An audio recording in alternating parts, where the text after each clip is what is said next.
and I would like to welcome people to our BIPOC Happy Hour. We do this every Wednesday and Friday, bring to the community information on LGBTQ situations that goes on in our community every day. We have a guest today, Joe. He's going to tell us about his program, that he's trying to do for Latino and Black men in Minnesota. So, Joe, this new program is funded by the CDC, you say. What is it actually for? So it was designed in 2004, and it was geared just towards Black men and single men. And in 2004, PrEP nor social media existed. And the concept was to reach out opinion leaders that were strong in the community for them to spread this message of safer sex and promoting condom use. And it was very if you're on a basketball team, you have organic conversations with your basketball team. If you play spades in the park kind of thing, or if you go to the bar, and it was just really boots on the ground kind of work. So my role now is to revamp it to suit the needs of the community and the time that we are in now. So I'm still going to promote condom use, but I'm really trying to go towards being on PrEP, getting tested, and finding out why our Latino brothers and Black brothers aren't getting tested and aren't. And what's PrEP? So PrEP is a pill that you can take once a day to keep you from getting HIV. It's like the pill for getting pregnant, except it's for HIV. It doesn't protect you against any other STIs, just HIV. But I always tell people the other ones you can get taken care of with the shot or a couple of pills, except for herpes. Herpes and HIV are for life. So I'm really, and we just had opened our PrEP clinic this last summer. So Aliveness has a PrEP clinic. We also have where you don't even have to come to Aliveness. You can register to get PrEP through an online service called Mister, and they send you a safe testing kit, an STI testing kit, an HIV testing kit, and you do all that at home. Then you do a video visit with the doctor. You mail in your stuff. Their results come to me, and then I contact you if you've been diagnosed with chlamydia or gonorrhea. And then I make an appointment for them to either get that taken care of, and then once that's all taken care of, they get started on the PrEP. And then it's mailed to their home, so they don't even have to go anywhere, which is amazing to me because there's a lot of men that are in the closet or on down low, and they don't want to have to go somewhere to get that. The thing that I'm running across is people are very paranoid about insurances and wives finding out that they're on this medication, or that their insurance don't cover it. So right now the CDC is giving it away, and it's just they may have tried on their own, but it's a matter of coding. So some insurance won't cover Biktarvy, but then there's another one that's similar that we can get to get you. It's just, not Biktarvy, sorry. What is it? I can't think of the name of it right now. But it's PrEP, but it's Descovy, sorry. So that's the new, So a lot of people I don't know why some insurances aren't covering Descovy. So it's just a matter of switching it out, because there are other meds that you can get that are PrEP. So that's basically what I'm trying to do. And then I'm also, so instead of being boots on the ground kind of a program, I want to recruit people. I'm taking my time recruiting opinion leaders, that I've changed the name from opinion leader to sexual health influencers, because I'm going to take a more digital approach to it. So before, the program was designed for you to have these organic conversations and kind of make it come up naturally. And then you had to remember the conversations you had with people and then report back to the CDC what you observed. So we don't have to live like that anymore through Facebook, Instagram, Snapchat, TikTok. So we can take a more direct approach. So I'm looking to recruit people that have a certain following. You don't even have to have, a 2,000 plus following, just as long as you have a circle of friends that are on your Facebook. And I want people to be as creative as they want. I am cutting them up with certain prompts and different things you can post that I'm going to put on a drive for people that I'm going to give that are going to be these sexual health influencers that they can use or not use, because I'm not going to put any stipulations on the creativity of it. Because if it needs to be sexy, it needs to be sexy. If it needs to be, dirty, it needs to be dirty. I want it to grab attention. And as long as the message is clear that we're promoting condom use and getting off PrEP and having people get tested. Is this just the core message? So however you need to communicate that, I want the people that I'm recruiting to do that. However they need to. So do you believe in PrEP?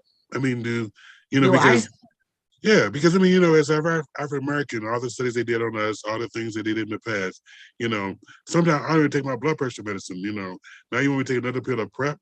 And I look at that as like something that, they want to put something in us. They're trying to get us on these drugs. It's always a pill that's supposed to cure everything. Why can't we just live healthier? Why can't we exercise, eat right, and things like that? A lot of times they make it a food desert where we live at. We don't get a chance to have fruits and vegetables, but they want to give us a pill to rectify that when Apple may help you out. Right. Or if we can train people, not to throw your trash out the car, stuff like that before, because now, that they got the HIV or they don't have it, we got to give them PrEP and thinking that they're safe. Now they want to go out there and do all kind of crazy things because they think, oh, I take the pill. Right. So how does that, for years and years and years, I've worked with this program on PrEP and, is it good? Is it bad? Because the person who don't have HIV has to take it. I'm not always promiscuous. Do I always need it? No, so that's a really good point, because I have had people that don't take it when they're not sexually active, and it can work that way. It doesn't work like if somebody is HIV positive and they stop taking their meds and stop and start, they can become resistant to that medication and it won't keep them undetectable. PrEP isn't the same. So if you're not sexually active, you can actually stop taking it. And when you start again, it can work. It starts working within 2 weeks. So I do get that part. Also, it's for me, like the sexual health part of it, like you said, it's just like another thing that we have to take, that we have to do. But I feel like if you are going to be sexually active, that it's just like this, it's just the protection that you have that's extra, and and the studies behind it, like we know that you can't get HIV when you're on this pill. There was one case that said that he was on PrEP and he got HIV, but there was no way to prove the med adherence and that for this patient. So they haven't really said. So it's kind of like a condom, like 99.9% is what they say that the rate is. But when I'm out testing, and the majority of the people that I test are on PrEP and sexually active, and they're negative, but they still get checked pretty regularly. So I do believe that it works. I know there's still a lot of people that don't trust it, not just people of color. I've had like this. I had somebody that I tested at a bar recently, and he was like, I just don't believe it, that it really does work like it's supposed to work. So I'm scared. And I was like, well, then why do you take it if you don't? Because he's like, well, it's better than not. Is it like the belief in God? You'd rather do it than not, so you'll go to heaven, even though you don't really believe? Yeah. Because I know you mentioned about the toolbox that, condoms, PrEP, and other things that keep us from catching, the disease, the VDs from back in the day, in the 1900s. The 1900s. Okay, yeah. When it was the VD. Everything was VD, no matter what it was back in the day. But when you say about the toolbox, I'm saying, if I take PrEP, is it like using a hammer when I need a pair of pliers?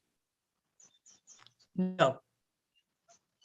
But I mean, I can choose anything out of this toolbox to use. But I mean, even with condoms, they're not 100% safe. Right. So I'm like, you give me a toolbox with these tools in it, you give me an extra tool saying PrEP and condoms are prevention situations now. Right. Because now I keep hearing now, condoms are cute, but PrEP is better. And I'm like, I mean, are condoms cute? But they come in different colors now. I mean, I guess they look flavors. Cute. Are people using them? No, I'm not in everybody's bedroom, so I don't know. They say they are. Do you use them? It depends. On? If I'm cheating or not. I used to have a boyfriend, so if I go out and cheat, I use a condom. But with my boyfriend, I don't. Yeah, that's fair. I don't know if that's fair enough because I think that, we always need to use a condom. We're not having any babies. Right. So, caution. I was taught that because I went through this in the 1900s. And then when it first started, when this first started with the 1900s, they told us, oh, just don't do it. Abstinence is the best thing. That's but what we they were preaching. taught that. It's a difference. We was taught that. They're not teaching these kids today, in today's days, that, oh, strap up and this, that, and the other. They're not teaching that because you got to remember, we was in a panoramic then in the 80s. The HIV pandemic. You know what I mean? Everyone was dying in the 80s. Everyone, left and right. People were scared. So they was teaching us in school what to do, how to strap up, how they was putting condoms, teacher put her whole head in the condom. You know what I'm saying? They was doing different things to teach us that we should strap up, and you know what I'm saying? So these days, they're not getting that type of education. So, Bob, I got a question for you. That if they put their whole head in there, so if you can put your whole head in the condom, was it the large size or just the regular ones? You know, the one that goes in the gold packages? So I'm saying, we were just talking about that before you got on here about condom size. If you put your head in the condom, why would you? Some guy tell you in the club, I need a bigger one. Are you really? It's actually not big. The difference in the extra large condom and a regular condom is the length of it. So it's like goes back further. So I don't know if you've ever seen like somebody puts a condom that doesn't fit. Not that it doesn't fit width-wise, or maybe it does, depending on the guy. I don't know, but I'm saying it doesn't go down as far because we've done this. I've done the whole situation. So like if your dick is like this long, it's only gonna come to here. This is exposed. Right, so, but you only want to catch the condom. You want to catch the semen. You're not trying to catch the whole penis. I know, but you can still get other things from skin contact. You can get syphilis. Get herpes. But I mean, that doesn't just come from on the penis. That goes on your mouth, anywhere. So I mean, that's something that you can get without having sex too. Yeah, you can just rub. Right. So I mean, that doesn't count. I mean, I don't think that's enough to say that. So you need a body condom. You need to get into latex. I heard that was a good thing. Oh, the whole suit situation. Now you know who started that shit, don't you? You White say Little Kim. Yeah, she had the whole latex. You was right, Joe. What? I said you was right the first time. Yeah. The show wasn't Lil Kim. We ain't think of no shit like that. No, it was white people. It was white. We was already bondaged up and shit. We ain't trying to get no shackles and shit on us anymore. I can just speak for me. I don't know about anyone else. Facts. What do you mean? I don't know what you do behind closed doors. You may be behind closed doors with a ball in your mouth and some handcuffs and some ropes and shit. I don't know. That's sexy. Not a ball in your mouth. It ain't my business to know. I'm a gimp anyway. Come on. That could never be you, Dennis. I haven't known you that long, and I know that can be you. You get that ball out of my mouth, I don't know. You would chew that strap and spit it out. No. But I'm just saying that when we talk Friday. About this, it is Friday, and I mean, I've been doing, men for over 20 years, and I've had a few.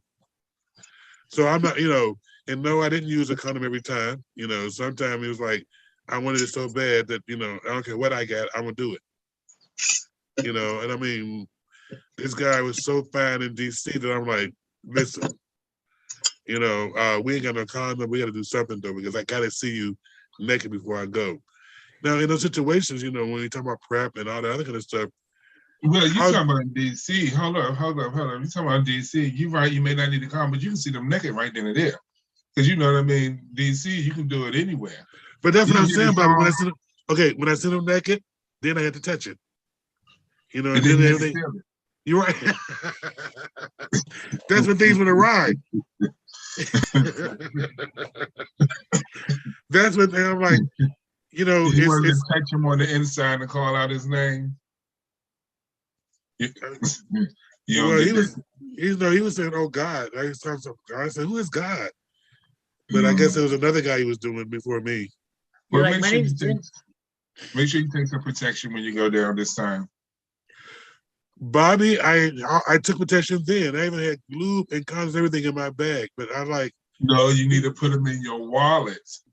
No, because I was told that I should get you one of these to put around you, so you can put lube, poppers, condom. It's the perfect little carrying thing. This is one of our Pride things.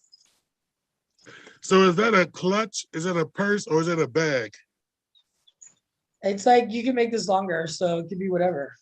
So it's a man bag. A man bag. Little man satchel. Oh, whatever. That's a around your waist.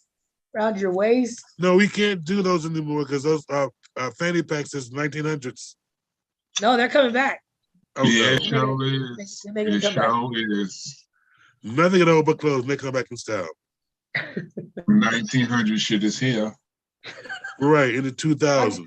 Yeah, I have not ever heard that. And that is hilarious. But isn't it true? Aren't you? Aren't you in the 2000s? Aren't you from the 1900s? I am. That's why I think it's so funny, because it's like I've never said that. I know, but I think that's so funny. I love that. Like from the 1900s. Well, you know, I got a guy that I talked to. You know, he was born in the 1900s. He's 22 years old. He was just born in, like, you know, he said, I don't know nothing about the 1900s. He know nothing about the phone, the phone that hung from the wall. He was in computers when he was born. He had a little pad thing.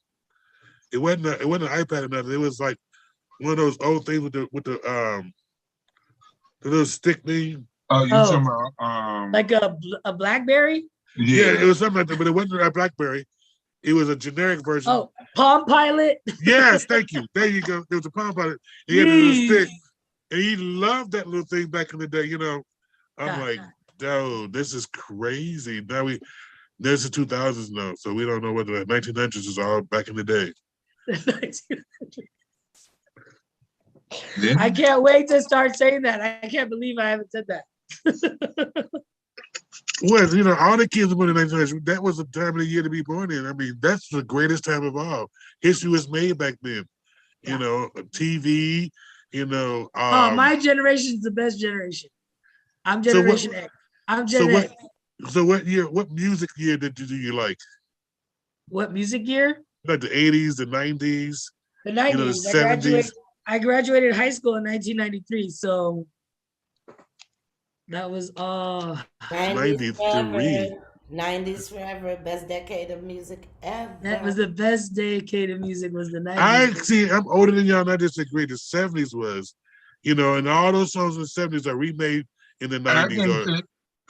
All the music that we came out with has been good. You know what I'm saying? It's just hip. We have grown with hip hop. That is our era.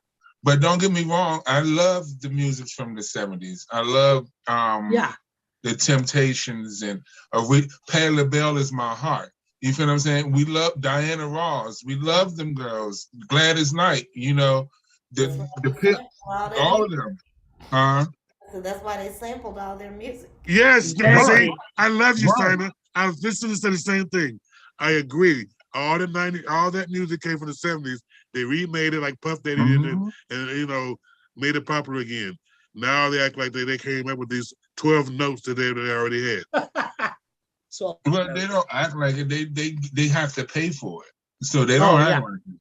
Now that was a situation where, you know, They can't act like they came up with that one. They paid a good grip for that note.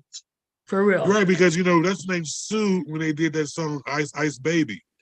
You know, that was David Boy's song. He didn't like the fact that they was rapping to it back in the day because that was a Caucasian song and they put the rap to it. He was kind of upset back in the day, but he got over it. He could have been upset. They've been stealing our shit for the longest. Elvis stole a dance that wasn't even his, that was done way before his time. You understand? So, and we can keep going. Stole Egypt from us and told them they was white. Don't tell me that. I can't stand Elvis. He stole everything. No, it wasn't Elvis' fault. I like Elvis, I like his songs and stuff like that. What do you mean it wasn't his fault? It wasn't his They fault. would call him the originator of rock and roll when he wasn't, but it was an actual woman. I forgot it, Thorpe. I forgot her name, but I know who she is when I go look for her. But I say that. Go ahead. So there's a story about Dolly Parton when she was when she wrote that song, "I Will Always Love You." Elvis said he wanted to sing it on the Porter Wagoner show that she was on, right? So she's like, "Yeah, I would love for you to sing my song." Then he gets there, and then the lawyers come to Dolly and say, "Elvis doesn't sing any songs he doesn't own. So we drew up this contract for you to sign over the rights to this song, so he'll sing it." Bamboozle, right? You know what she said? No. Hell no. No. Which I'm like, yes, can you imagine? Like, she, in that time period, to have that conviction, she's like, I don't sell any of my rights to my songs. No one owns the rights to Dolly's songs. She's written every song. That's what Prince argued about his masters. That's what she said, the same thing, that you need to own your own masters. If you don't own your own masters, they can do anything with your song, anything. So yeah, I get her. And then she came back and then Whitney came, and then she's like, I made more money than I could have ever made with that song with Whitney Houston singing it. But I just that's amazing for her to be a woman trying to make it in that time to tell Elvis, oh. Well, even to this day, Dolly Parton has stood with us, when they was talking about the racism. She was like, all Black Lives Matter. She was one, and that's a lot coming from a woman of her stature and age. To say that and where she come from, you know what I'm saying? Country, yeah. Yeah, that was love. I always loved Dolly Parton anyway, but that was true love. That made me have even more respect. Yeah, same. It's like mad respect for her. Anyway, I'm sorry we got off on a tangent about Elvis. No, but the reason why I said I don't blame Elvis because society does these things and we blame that one person. He goes along with society too. If you're going to hype me up and give me all the accolades, I'm not going to stop you from giving me your money. I'm not going to stop you from doing those things. Society put him in that situation. He ran with it. We knew he couldn't really sing that good. You can have a conscience and you can go against it. Same way Bobby, Bobby, I love you. Give you an example. The same way that Ray Charles made an example. He went down to Georgia and he found out that their place was segregated. He turned around and did not sing. It's all about choice. It's a choice. You have a choice to do what's right and you have a choice to do what's wrong. Bobby, I disagree. Thanks. I don't because circumstances most of the time predict what you can do or can't do. I maybe, he had money already that he can do things with. What about the ones who come down there who is not Ray Charles, who needed that, whatever, for whatever reason, the underdog needs a place to work too or get money also. We don't always have the power to turn things away because we want to protest.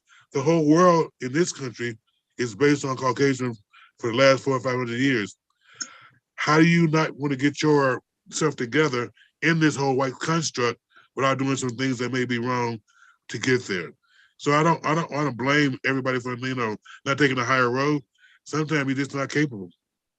Well, you can't say he didn't have enough money because we both don't know, but I know he had a little bit more than Ray Charles. You understand what I'm saying? So, Ray Charles, a black blind man, can turn around and didn't get banned from Georgia to sing anywhere in Georgia. That was his money that they hit his pockets. So if he didn't care or which way to go, a black man, a white man can do the same thing. Choice. We all make choices. There's no way around it. You can say yay or nay. Same way Aretha. Aretha said, you're not going to take my money. You're going to pay me now so I can put it in my purse and I go on the stage with my purse or I'm turning around and going home. She didn't sing no song until she got paid. And she put it in her purse and she stood right there on that stage. Have you always seen Aretha with her purse in her fur? That's what that's her. Wow, I didn't know that. It's choices. Everybody can be Aretha though. So I mean, it's And I don't like some things that go on like that, but I understand them because I'm like, I'm not trying to, some things you can't get around. You know, you look at things as like, what's the best, least resistance, you know, and all that. So I don't want to, if I was going to a store and, you know, I know there's a black store I can go to that have the same product that's halfway across town. Or do I go to the corner store where I know these Somalians or other people own it? You know, do you take the chance of going to the restaurants? You can support the Somalians. Somalians, your complexion too. Well, I'm saying even the Arabs or the whites, you know, go to that store instead of like taking the extra trip to go and make sure it's a black-owned store or a people color store. When they got the same product, same thing, you know, we always find ourselves. We gotta take it to an extreme into that effect because you know everyone don't have everything. You know what I'm saying? If you would had a choice in the black-owned store and the other store was at reach at the same distance, we would say support your own. You know what I'm saying? We ain't say go all the way. I like Jamaican kitchen all the way over the town, but if they don't deliver over here, what the hell am I gonna do about it? I'm gonna go to the next one. You feel what I'm saying? That's gonna serve what I want. So it's about choices. You know, if I'm in that area, I'm gonna try my best to buy black. Some way, somehow. I'm gonna do it some way, somehow to do POC. Even if it's Mexican, you know, whatever, not Taco Bell, you know what I'm saying? I'm talking about, you know what I'm saying? Or Chipotle, I'm talking about something else. You know, so, you know, you get me though. Bobby, how do you, I said, how do you feel about Tiger Woods playing golf at the Masters at that Kentucky golf course that never had a black man before him playing that? That's great. You do? Like him doing great. it? He breaking barriers that some folks didn't break before. But you don't consider that to be like a choice that he could have said no? Like, he could have said no. Or move it. But he did it anyway. He was the first. In other words, what I'm saying is someone in there that say, yeah, but there's a lot of them old people in that back room is pissed. You understand what I'm saying? I do. I'd rather imagine them old people, them old 12 people in the back pissed than the 100 ones that's sitting there smiling. You understand what I'm saying? So he did something that I couldn't do. You know, he was the first. It's always gonna be someone the first. Like it was the first black woman that got on the judges thing. It has to be a first. So he was the first. So we can run all up in there. Yeah. You get me? Like it's a lot of firsts. You know, they was mad at Serena in Venus. They was first. Yeah. You know, beating each other ass. You know what I'm saying? You know, right. That's the only competition they had was each other. It was each other. You know what I mean? So, you know, they be pissed. Will's the first. He was the first black man to smack a nigga on. I was just about to say that. You know what I'm saying? So, it was the first. You get me? So everyone gotta have the first. So and he was a good man. You know what I'm saying? He must just was under some pressure. I don't know.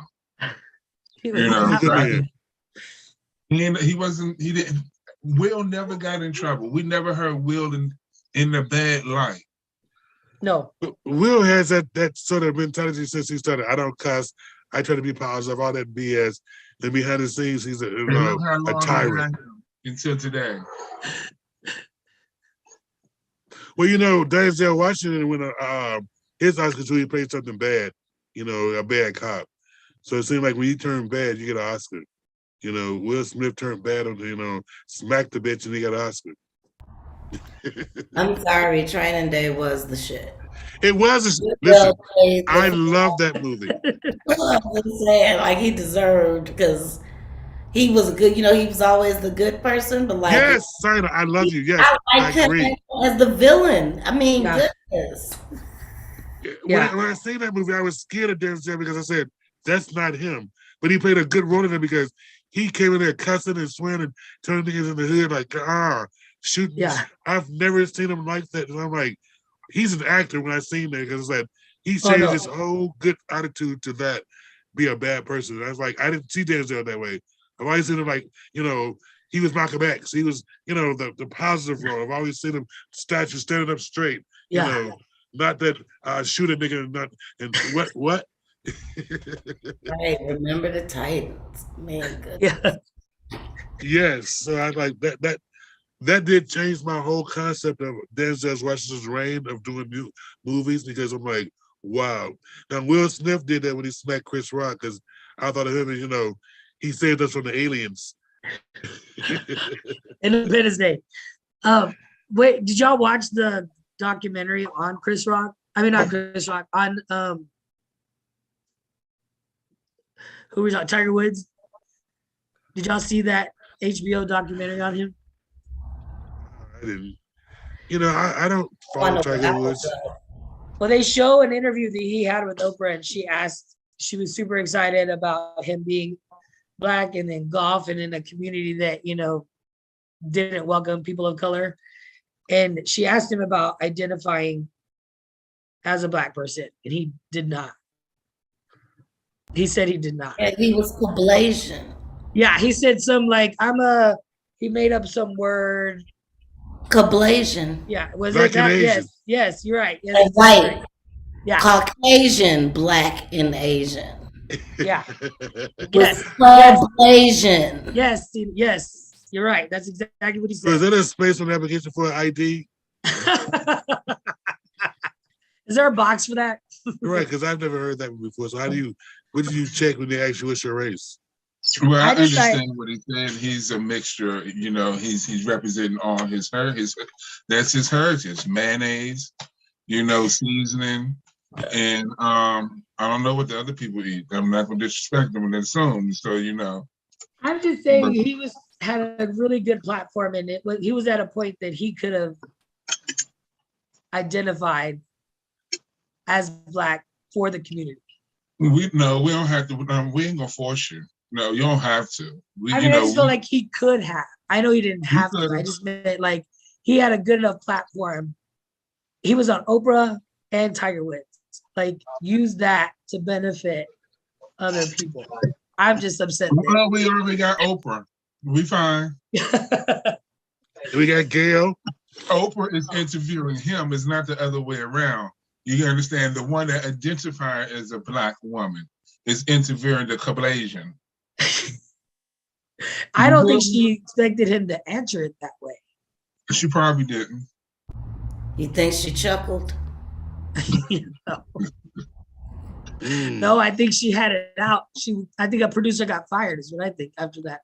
No, she probably said, "Oh my goodness, the ratings!" Right. The ratings is going to be skyrocketed. She was like, "Your Caucasian is showing, Tiger." So I guess he couldn't be in a Black museum because he doesn't identify as Black as he goes over and being an icon or whatever it is. Where would he go? Because they don't have a museum for Caucasian, Black, and Asian people. Where would he go down in history, or what museum would he go with? Wow, that's good, Dennis. Because you talked about that museum earlier. Where was it? St. Paul? Yeah. It's the St. Paul Museum, Natural Museum of Science and History. And he was talking about the thing with George Floyd where they had somebody breathing for 9 minutes. Yeah. Have y'all been? Have y'all been to see this? It's an art installation at the Museum of Natural Science. It's in St. Paul, and it's a black wall, a digital black wall, and there's these really big speakers above you of somebody breathing, and then there's a clock on the black digital wall that says 9 minutes, and then it starts, and you just hear the breathing, and then as it's breathing, you see the different names of people that have been murdered in the past. It wasn't even that long. I think it was like a 3-month window of all the people that had been murdered. And then at the end, like the breathing is getting fainter and fainter. And as it stops, then George Floyd's name pops up on the screen. Where is this located? It's in the Museum of Natural Science in St. Paul. Natural Science. Yeah. Let's do it. Like does it open on the weekend? It is. Let's do a date one day, Sana. I do museums. Is it free? It is free. Okay. See, I'm from DC. So you can take the kids too. I'm from DC. Smithsonian's are free. So if it wasn't free, I would have made it change my mind. Because I feel all museums that give out history should be free. Should be free, honestly. Free. Including the zoo. The zoo should be free too. If Washington, D.C. Zoo can be free, and we got pandas and all of that. You understand what I'm saying? They should be free. Yeah, you should check out this. You should check it out. It's pretty powerful. Well, states have their own decision on what should be free or not, so I don't know. I know how that works.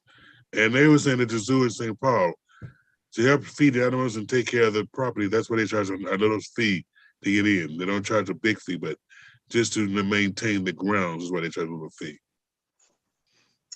So I'm not quite sure. And they got a little carnival over there they charge you to get in too. Some little kiddie rides. So I'm not quite sure how the whole thing goes. Carnival in the zoo? See, I've never seen that in my life before. Yeah, Minneapolis there's two different things.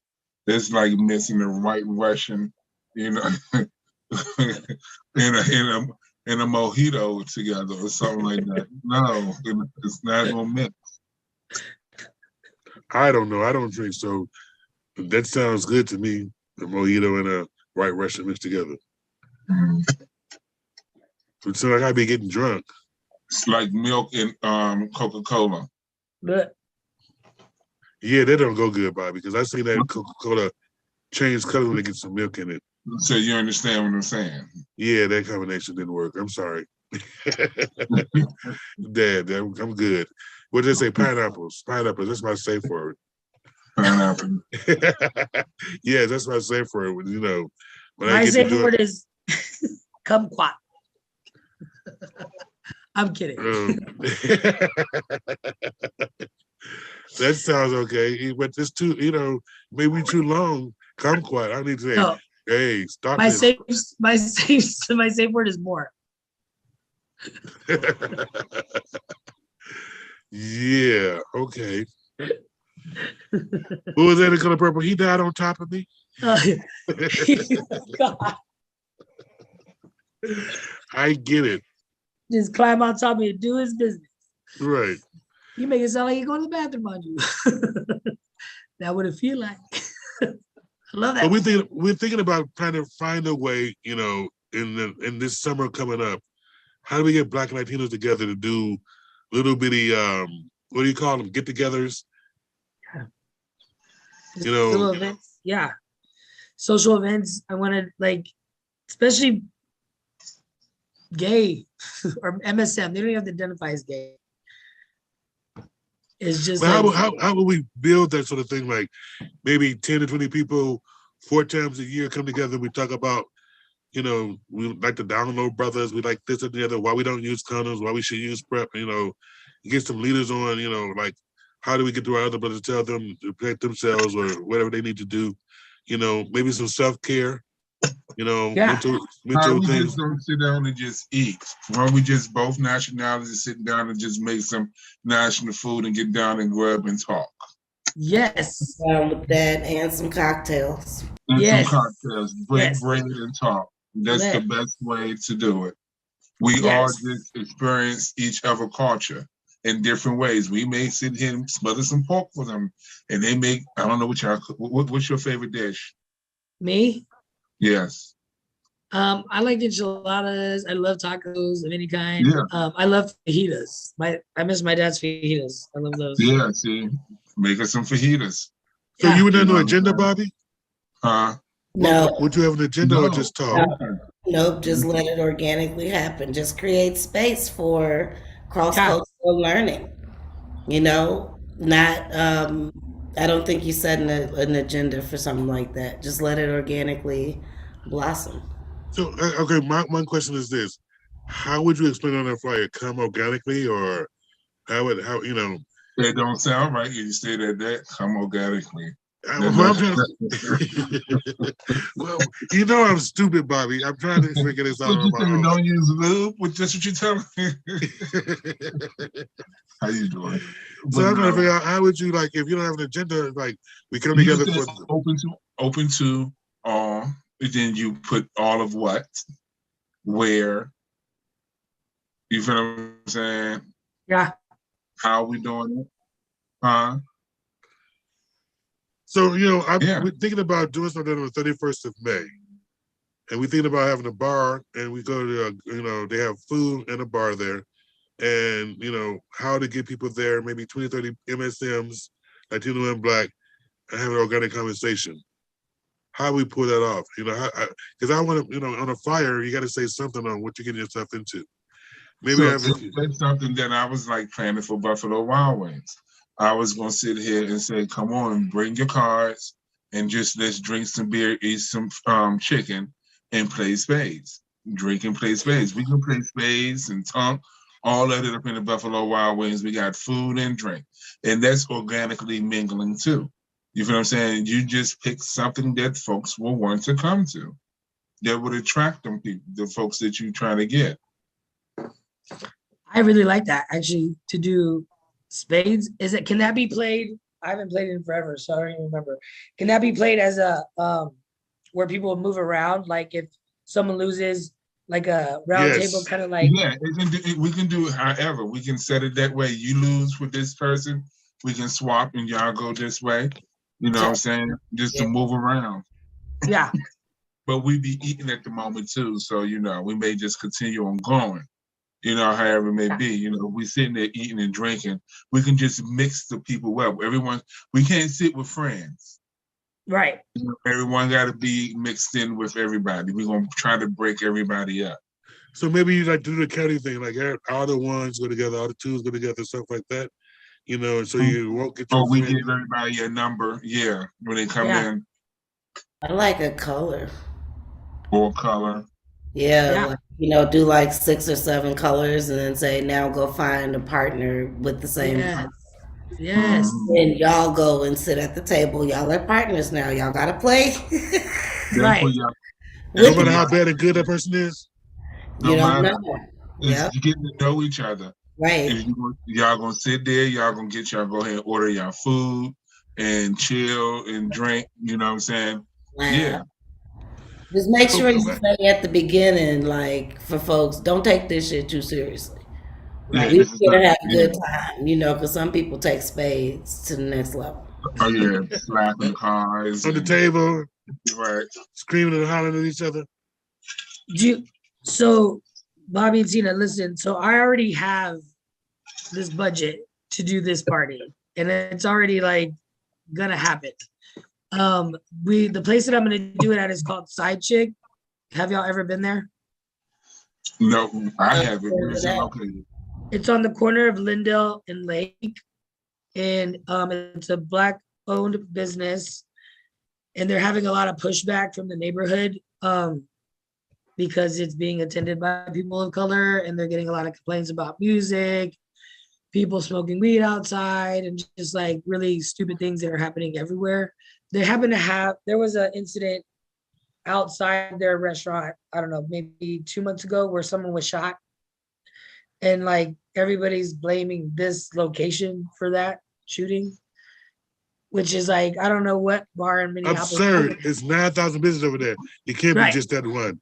No, I know. That's what I don't like about, like, and that's why I'm really wanting to help this business out. And I want to have this event that's important to me about people of color at a person of color owned restaurant. It's really small. I have the patio. We're gonna do it on a Tuesday from 4 to 9. It's so your Side Chick. Yeah. So I feel like we have so it's called Side Chick. Yeah, look it up. And they have soul food. They have a full bar, and it's chicken sandwiches, chicken tenders, wings, mac and cheese, greens. Oh, I'm down with that. And you say they have a patio? Yeah, it's a really small patio, but yeah. You say it's a small patio, but it's a patio. It's outside patio, yes. Outside patio, cute. And I can't call. We had lunch today, or at least I did. Look, we don't necessarily have to do a spades thing, but like what do you think would draw people to come? Because there are gonna be drinks. I'm paying for food and drinks for everybody to come. There you go, right there. That's what makes people come. Free food, free drinks. Free food, That's free drinks. So we don't even. together. I mean, and like I want to have an activity. It doesn't necessarily. I mean, if we want to take it away from spades, because I don't want people to be. It's not going to be like a sit down situation like the outside. I'm going to try to get some bar highs. They already have some like really small cocktail tables that I'm going to use because they have a banquet. So I'll use that. But I also want people to be able to stand up at a bar high. So I might have to rent those. But what kind of activity do you think that we should do as far as like once I get all these people there? Because the point of getting them there is to tell them that, because we're going to invite people that are good, strong in the community, that maybe have ties, maybe are part of other committees, because this program is incentivized, but I don't want the person that's doing it to be motivated by the incentive. I want them to be motivated because they are motivated about this cause. They want to help the Black and Latino community and MSM and keep us from getting HIV.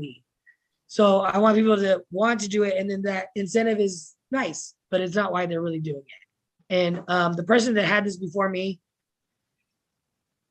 was not doing that, and so they couldn't get the leaders because those people weren't responsible or coming to the meetings or returning any kind of measurables.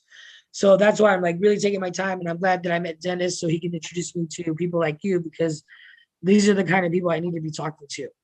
And so those are the kind of people I want to invite to this event. But I want to have like a little activity, because what I want to let them know is that the reasons they were invited here was because that they are strong leaders in their communities. And I want to pitch the idea of making them sexual health influencers for this program. So what do y'all think about how I can do that? Without people feeling like, I don't want people to feel bamboozled, like, hey, come to this party. I mean, I want it to be that kind of vibe. But I want them to know also that there's an ask at the end. We have to what you about to say, Dennis? I said we don't need to put the incentive out there. That can be something that they get as a bonus, when when they come. Yeah. Also, I think that in that situation, strategically, if we give right now, build this around what we do already, and throughout the whole summer, we build this up to doing something at our Pride in August, something big around that, and trying to keep people going along with the project. Because I mean, people here hate those one-hit wonders where we do one thing and never happen again. What's the buy-in? Over the time period that you do this, that we build those leaders, this can happen. And give them some kind of, like, we put together some kind of like the next step, so people don't wonder, before they get here, we'll be doing this in the next 2 months. We'll be doing this. So you got to keep in contact, and we'll flow with those leaders to make sure that they, as we go, they'll be gathering more people at the time too. That's something we're going to be strategic about, talking about this here, making sure that we out there, going to people where we test that and stuff like that to show our face, and actually meeting people where they at. Yeah. At least that's what I think. And Cena, do you guys want to be a part of this? So a part of your being an influencer? Yeah. So I was making pie crust, and so I missed what the responsibilities are. What is I forgot. I'm sorry. So the only ask of the sexual health influencers in the beginning is that you come to a training, a 2-hour training, and then at the end, at the end of that training, you go and have 60 conversations. And what I mean by that is, like, I'm gonna have like a stick that I'm gonna put like different things you can post on your social medias, but every like or comment will count as that conversation. So you'll screenshot those conversations, mail them to me, and then by the end of the training, you'll have a month to gather these conversations. At the end of the month, we'll meet again. We'll talk about what you gathered, how that all worked out on your social medias, and the response that you had from that. And then maybe I want to collaborate, because this is all new to me, and I'm creating this not from scratch, but it's like I'm just revamping this whole thing, because none of this existed when this program was started. So I need people like you to like collab with and like exchange ideas. So I feel like if you guys are a part of this in the beginning, you could really help me set the standard for the people that are going to come after you. Because the point is that I hate saying this, but this is the only way to describe this program. It's like a pyramid scheme, but for sexual health. And we're not asking you to sell anything.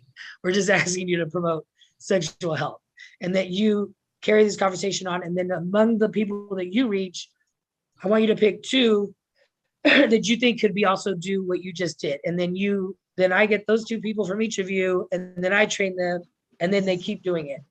And this program is for 5 years, so I have to keep growing it. The expectation for the first year for the CDC was 150 conversations, which was based on the way that the program was written.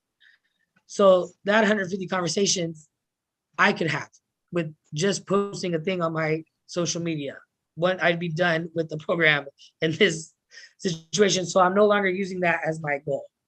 So I'm like, I don't know how far it's going to get. I'm not setting a goal on it. I just want to see how we can get it out. I want to like just test it and see what information that you guys get back from the responses from your social medias or from the people in your community, and work together from there, and maybe have you help me set this standard. We should do some original TikToks in around that whole thing. You know? Yeah. You know, because I mean, that'd be something else that they can do, you know, and stop posting on those different sites like Grindr, TikTok, stuff like Snapchat. that.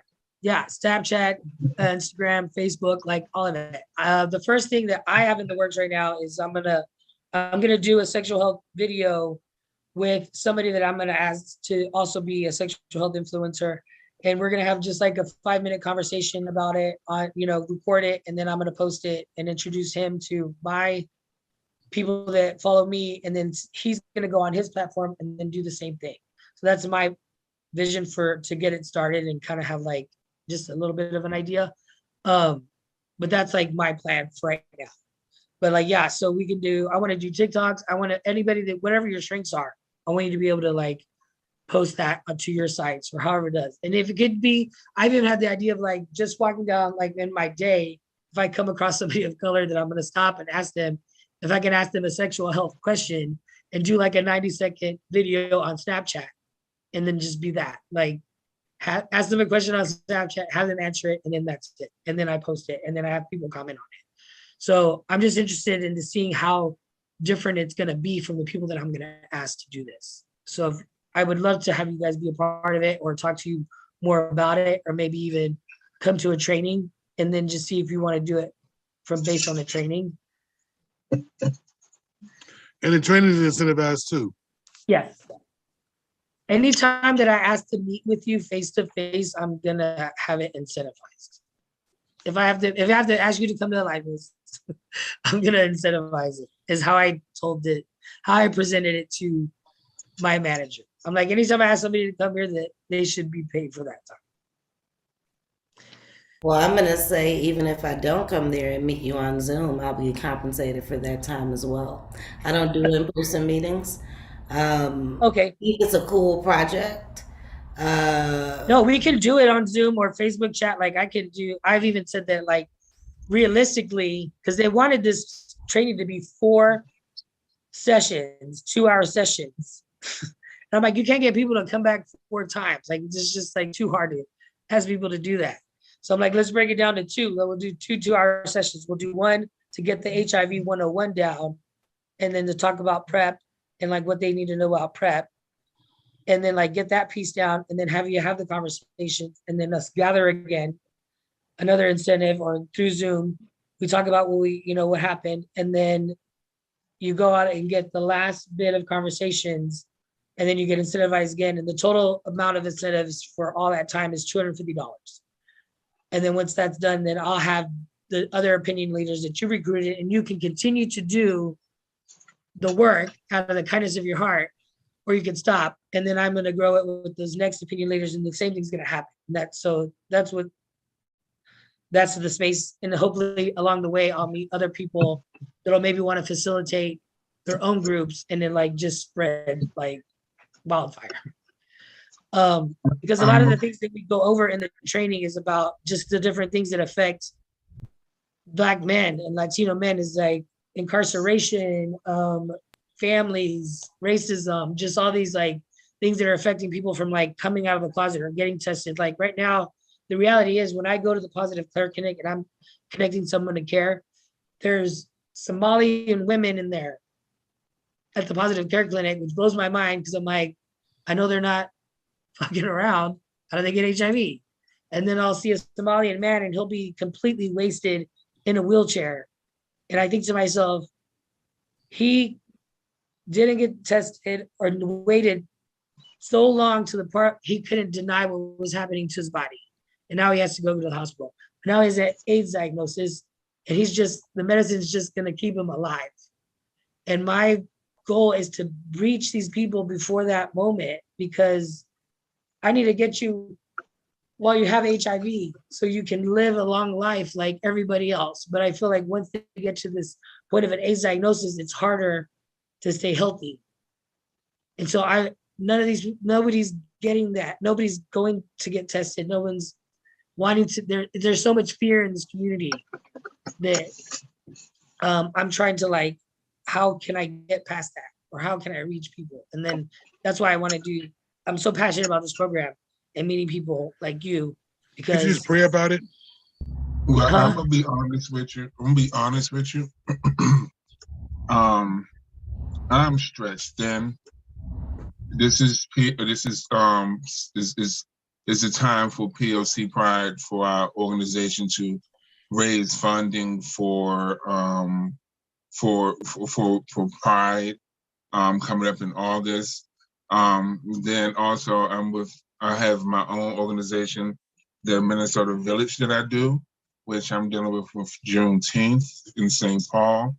Then I also have an entertainment company. Now, one thing I can do, and I can see if we can talk to on the side note, is my company being able entertainment can assist you with different things you can do around the city to get these folks to come to you. Now, I specialize in that.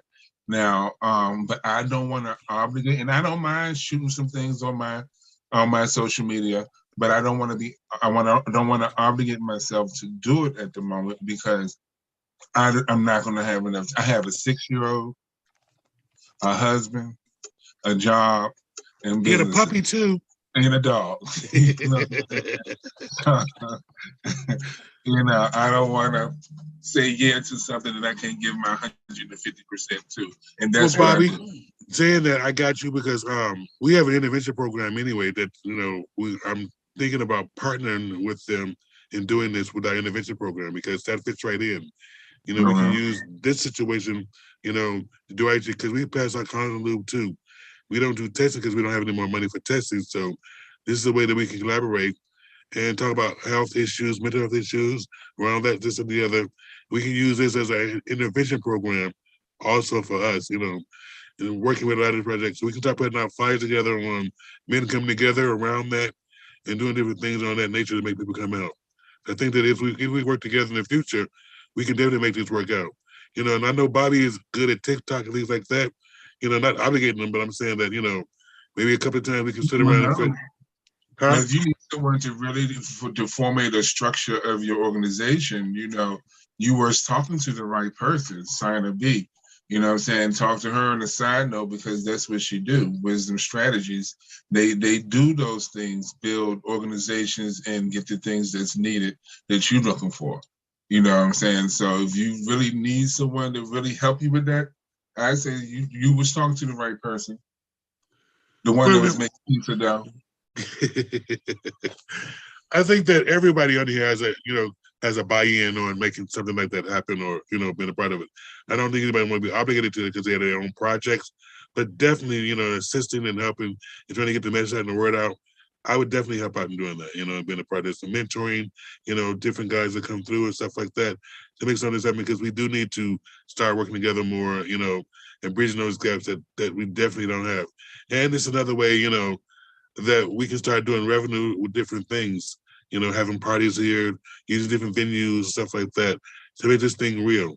And that's a way to also build up to Pride, in August, we do our own Black Pride by telling people throughout the year when we do those things like this, that, we're going to do a Pride every year, and we have a theme and stuff like that. So this would be a great thing, I think, working together in the future. Yeah.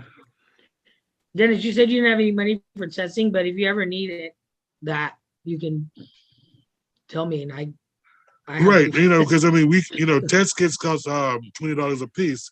I used to buy they're them. like $35 for each for those insties. You're right. So I used to buy those, and I said when MDH gave me the money, but I can't afford them on my own. So I use me for the triple ATF, but I mean definitely we can do some referrals, to United Project and stuff like that too, and working together and doing. You don't even have to send people my way. If you do an event and you want testing there, I'll go and do it. That's what I'm saying. I will come to you. Well, it is 7 o'clock. I guess we didn't talk ourselves to death. We really supposed to be off at 7 o'clock. That's what happens when you be drinking. You just talk at the bar, Right. I want to thank people out there. I thank Joe. He did a good job. Most people get on here and don't know how to talk or get scared or shut down. He did a really good job today. Thank you. Yes, you did. But as you I didn't expect all this. I'm sorry. But as you all heard, both organizations say we do need donations. So y'all already know how to donate through POC Pride, through online or through Facebook, or call directly. And Joe can tell you how to donate to them, because we all need assistance some way, somehow. Yeah. I'm just saying, like, to you both, Cena and Bobby, if you guys ever need anything, like as far as like just reach out to me and I can do whatever I can as far as like merch or coming out, testing. We do syphilis testing now. Both of those things are incentivized. One is incentivized by the CDC, and it's a $10 gift card, and that's for the syphilis test. The other is a $10 gift card to Target, and that's for the HIV. So it'd be a $20 that people could get for taking both tests, and they're both just finger pricks, and it'd be one finger prick for both. So if you ever need me to do that, I'm willing to come to wherever you are, bring my kit, table, whatever I need. We also have a van. If you want it to be like, make it really fancier, I could get the van and we can have a little testing event in the van. We also have a needle exchange that's in the van as well. That's something we offer we got another grant for that because the CDC decided it's cheaper to give people clean needles than it is to treat them for HIV. So it's not about saving lives, but we got there. At least we got there. But so anything you guys need from me, let me know. And I can, as long as you give me enough time to put on my calendar, I can commit to doing any kind of testing you need anywhere. All right, seriously, we got to go. Thank y'all for showing up. Okay.